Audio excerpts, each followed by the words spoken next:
Shalom, everyone. It seems like there's not too many Hanukkah specials that exist in the world, which is kinda sad considering how much overexposure Christmas specials get. I mean, I'm sure there are at least a few out there, but no show that I've ever followed aside from Rugrats has ever actually done one. Sure, it appears when there are songs or things that are supposed to represent all of the winter holidays. Danny Phantom's Christmas episode mentions Hanukkah, and the As Told by Ginger Christmas special tried to be even Stevens, but rarely does Hanukkah or any other Jewish holidays actually get to shine on their own. This really bothers me, and no, not because of my religion. Spoiler alert, I'm not Jewish. I'm not anything, actually. I don't really believe in a theology, nor am I of Jewish heritage. I'm also not a social justice warrior who goes around saying, no, there's this many Christmas specials, so there must be this many Hanukkah specials. The reason I'm bothered by this is because I've seen so many Christmas specials and Christmas concepts be done to death that I don't understand why some writers don't just decide to do Hanukkah stories. It's full of untapped potential. And actually, speaking in general, there aren't that many Jewish characters on television, especially not in cartoons. Which is why it's so refreshingly different that Tommy's mother is Jewish.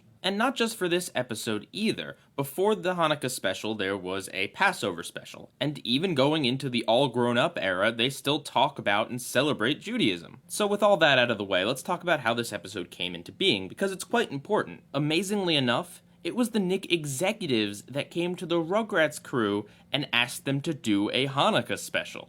How crazy is that, right? Usually now when you hear about executives meddling with a show, it's almost always bad news. Usually it harms the creative vision of what the actual creative people were going for when the network says, no, you have to do this. But in this particular case, it seemed like a nice merging of executives and creative people, as that Hanukkah special actually turned out to be the Passover special. Yeah, they decided to rework it into a Passover special and decided to have it be the last episode in the show's original run. That Passover episode ended up being very successful. Both critics and fans really loved it, and I'm sure I'll talk about that at some point as well. The Passover special was so popular that they decided to just go ahead and do the Hanukkah special as well. And that Hanukkah special actually led to the show getting revived. So in a sense, if it wasn't for these two Jewish holiday specials, the show would not have continued. There wouldn't have been a Rugrats movie, there wouldn't have been a season 4 or 5, there wouldn't have been all the rest of the seasons, the second movie, the horrible third movie, or the spin-off series All Grown Up. The entire franchise probably would have stopped there. So it's a good thing this Hanukkah special turned out to be really awesome, huh? Alright, with all that introduction and setup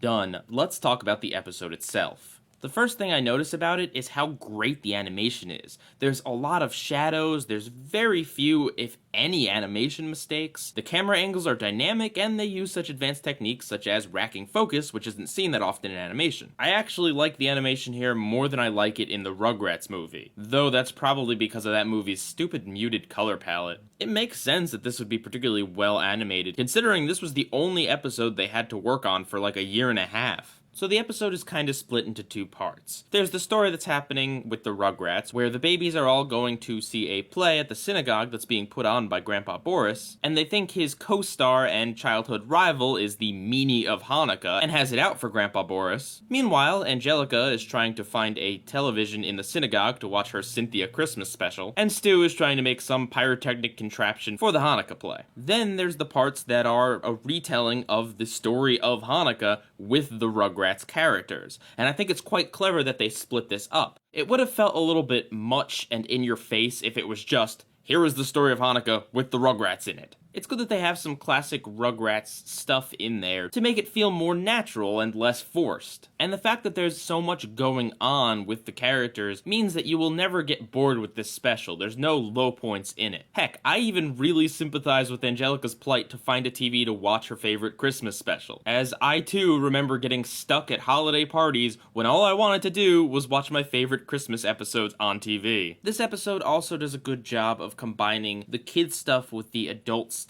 Kids will be entertained by the Rugrats' antics and trying to get the meanie of Hanukkah to be nice to Grandpa, and adults will appreciate the actual conflict between Grandpa and his rival Shlomo. Because as it turns out, Shlomo actually has kind of a sad backstory, and of course this leads to a very sweet moment towards the end. And I think the story of Hanukkah here is well told, especially for a child-friendly audience. Granted, this is the only place that I've actually learned about Hanukkah, so I don't know if it's horribly inaccurate or not correctly conveying things, but I feel like I learned a lot from it. And what's cool about the story is that not only does it explain Hanukkah to the kids, it also explains Hanukkah to those of us who don't celebrate it. And in that way, it's very clever. Because while, yes, the special is very much covered in Judaism and Judaism practices, it never feels uninclusive. It never feels like, here is something that these people do and you're an outsider looking in. The genius of the special is that it really pulls you in and teaches you and makes you feel like a part of Jewish culture, without sacrificing what it is. How about the comedy? It's exactly what you'd expect from Rugrats. There's both Hanukkah jokes and your typical Rugrats jokes.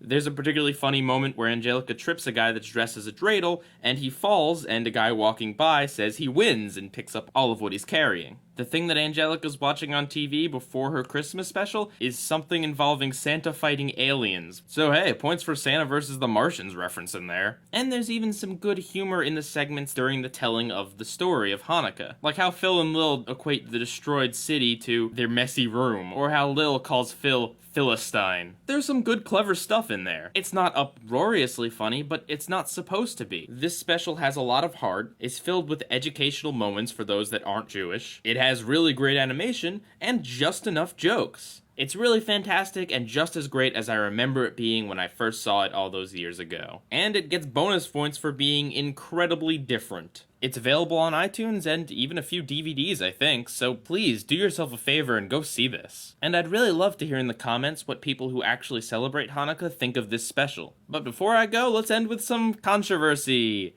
Yay! So, you know how I said that Rugrats was progressive in being one of the rare instances of having a Jewish main character that practices Judaism, and is a cartoon at that? Well, this show was attacked by the Anti-Defamation League because apparently Grandpa Boris is racist. Yeah, they claim that his design was based off of anti-Semitic drawings from a 1930s Nazi newspaper. Now, I know my opinion doesn't mean much because I don't practice the faith, nor am I that familiar with Nazi propaganda, but the president of Nickelodeon at the time, a Jewish person himself, basically said that that accusation was crazy. And I'm inclined to agree, because I can't find any actual pictures to back up this claim. And also, even if by some chance it just so happened that the character design looked similar to the racist caricature, I'm sure it was not intentional in any way. Apparently, though, this did lead to a minor change in Boris's character design. Starting with a Rugrats Hanukkah, his eyes are no longer just dots and are now full eyes. Which shows that even if they weren't racist in the first place, and these are crazy accusations, they still care enough to not want to offend anyone. And with that, have a happy Hanukkah, or a happy Chanukah, as Angelica would say. Pieguyrulz.